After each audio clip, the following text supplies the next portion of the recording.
girls, it's Thursday. I'm in Macon, Georgia this week, and we've actually already played here last year, which is kind of funny because last time we were here, this is what I remember of Macon, it was way colder. I got drunk for the first time in front of my circus family. Yeah. And a trapeze act got fired because they tried to demand their own dressing room when it wasn't in their contract. So that's Macon, Georgia for you, last year. So this year, hopefully nobody gets fired. Seems like today I'm looking back. Well, maybe tomorrow I'll see further than my little head allows me to. Okay, so questions first. As far as New Year's resolutions, I'm with Janelle on, I don't like to call them New Year's resolutions, but I do have what I call my 100s goals list, and I tried to make a list a while ago with Dave, and we tried to make 100 goals. It's actually really hard. I think I came close to like 80 or something, but it was hard to come up with 100. So I broke them down into categories where like there's physical ones, which I came up with 5 at the time. First one is get in the best shape of my life, which actually with joining the circus I am in the best shape of my life, which is pretty cool, but it's like an ongoing thing, so I can't ever cross it off the list. 2 is dental health. For those of you that don't know, I have Invisalign in actually to straighten my teeth because I've actually had 2 sets of braces. I had an underbite when I was really little, so it's kind of been just a hell of a war with my mouth. Anyways, yeah, and I was terrible with flossing for a while, so I've really tried to overcome that and make it more of a habit in my life. So, anyways, dental health.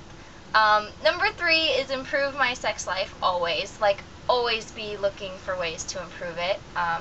It's great, don't get me wrong, but I just think that always room for improvement on every aspect of life, so that's another one.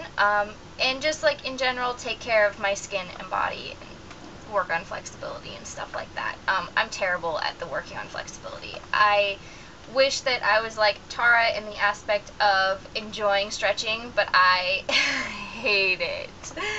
So yeah, I also broke it down into emotional, intellectual, spiritual, psychological, material, professional, financial, creative, adventure, legacy, and character. So it's a long list. I won't read them all to you because I'm sure not all of you are that interested.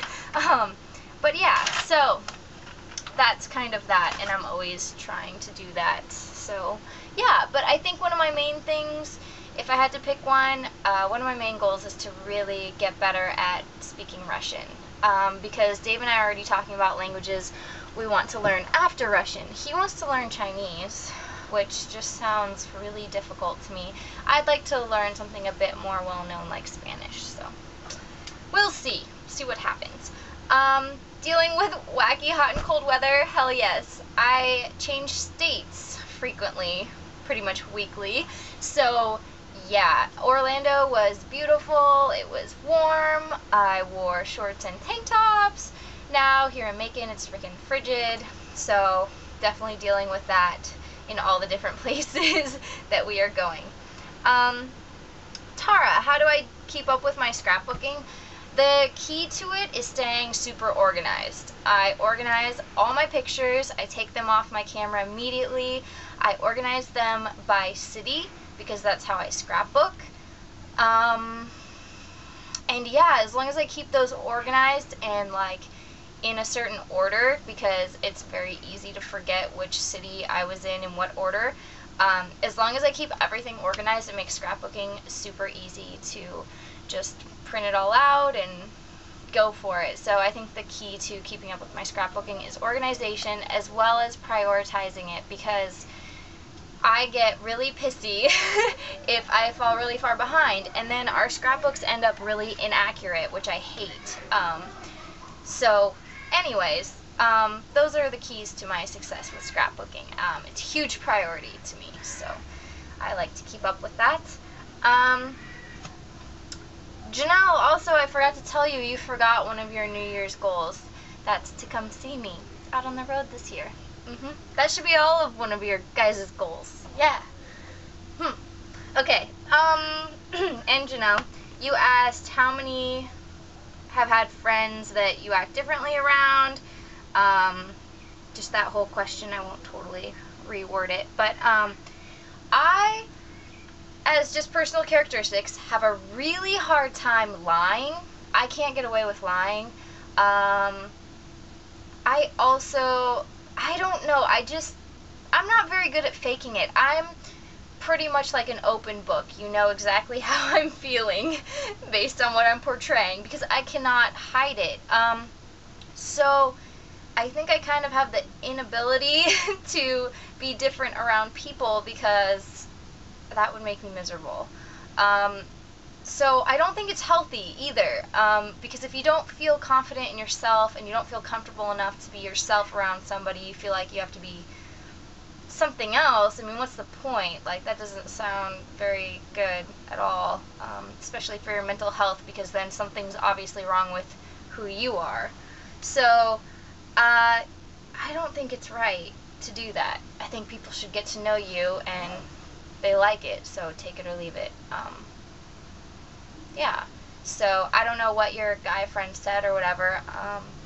I think that certain characteristics, I guess, come out more when I'm around certain people.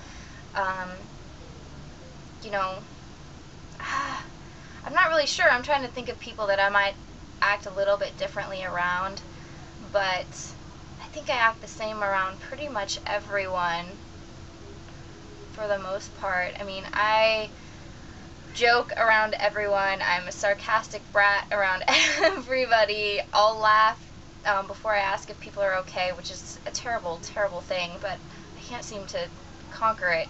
I just really burst into laughter at inappropriate things, and it's really, like, embarrassing, which just makes me laugh even harder, which is just a catastrophic mess. Anyways, yeah, so I don't believe in being fake around people. There's no point, because you're eventually going to screw it up anyway. It's really hard to keep up with lies. So, yeah, that's my whole take on it. I hope that made sense. I feel like I just rambled about something completely unrelated. But anyways, my question this week is, would you or have you ever gone skydiving? Yeah, I would like to know. I say that a lot. I would like to know. That's alright. So, anyways, as far as a life update, I have not scrapbooked since the last time I saw you guys. So there you go, Tara. I kind of have to do it on a weekly basis at the end of every week so that I have everything, otherwise it's really pointless. So, yeah, but I don't really have so much of a life update. I spent time at my house in Orlando, and I loved it, and I had to be dragged away kicking and screaming. Didn't want to leave, but you know, it's fun to be on the road too. Not complaining. I changed my intro a little, wondering if anybody noticed or if you guys skip over them. What else?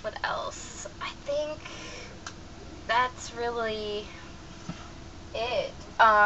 Dave and I have been trying to make the goal of eating out less, because we spend a lot of money on eating out. So actually, that's my other question, is I'd really like to know how often you guys eat out per week, and if you have a budget set for it, because we're trying to figure ours out, and Dave's totally in the background of the window. But yeah, so I've been cooking a lot more at home, and it's actually been really fun because we figure out the menu together. Woo, Thursday! And my video would not be complete this week if it was not interrupted by my husband, Dave.